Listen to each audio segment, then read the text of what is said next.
Went ahead and elevated the severe threat index to a 1 today, more so due to the heavy rain threat as opposed to any kind of widespread severe thunderstorm activity. But we're going to need to watch out for storms and heavy rain over the next couple of days. This may be a situation where we've got this with us for a bit.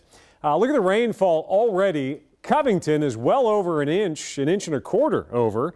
And you're up to almost 3/4 of an inch in Frankfort. And this is just the rain that fired up last night and has come down in through the morning. Over a ½ inch in Glasgow, almost an inch in Bowling Green. So northern and western counties have been swamped already.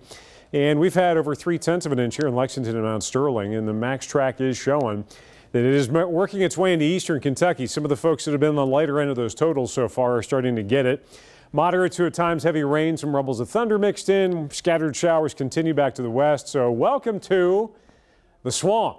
I mean, it is just soggy out there, and unfortunately these waves are going to continue to track in. You can see a break in the action towards Paducah, additional development farther west, and what will end up happening is we're just going to continue to see these waves just kind of trucking along this stalled out frontal boundary. This is the cold front that was stalled overhead yesterday when it was so chilly in northern Kentucky, bubbled back north as a warm front today, and it's likely going to stall up north. So we're on the southern side of it, which means we're very warm, but we're also very wet. Here's the severe storm risk for today from the Storm Prediction Center. There's a slight risk toward Paducah. We had a severe thunderstorm warning out west of Bowling Green earlier. Marginal risk just cuts off to the southwest of Lexington. So yeah, this is not a huge severe weather issue for us as far as thunderstorms go, severe storms. Marginal risk tomorrow running right along the Ohio River, but this flooding could become a big time problem for us. So a flood watch is in effect.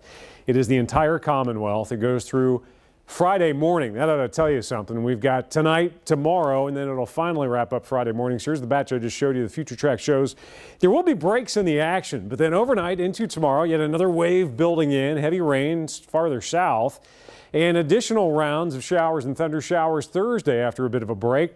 This will be the tail end of it.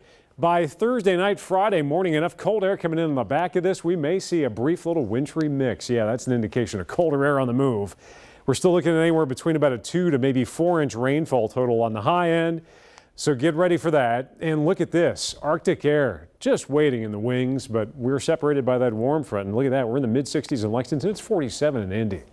We'll be in the upper 60s today. Our record highs are in the upper 60s today and tomorrow. Tomorrow we should easily do it because I think we'll see some afternoon sunshine between rounds.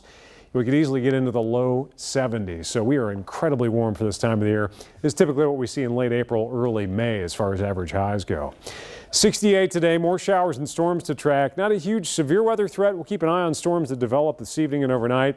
Some of those may produce some damaging wind gusts, but the big deal again is just going to be repeated waves of heavy rain. And the big chill still barreling down on us on the weekend. We could go from 72 Thursday to highs in the mid-30s Friday, Dia. Yikes, Tom. All right, thank you.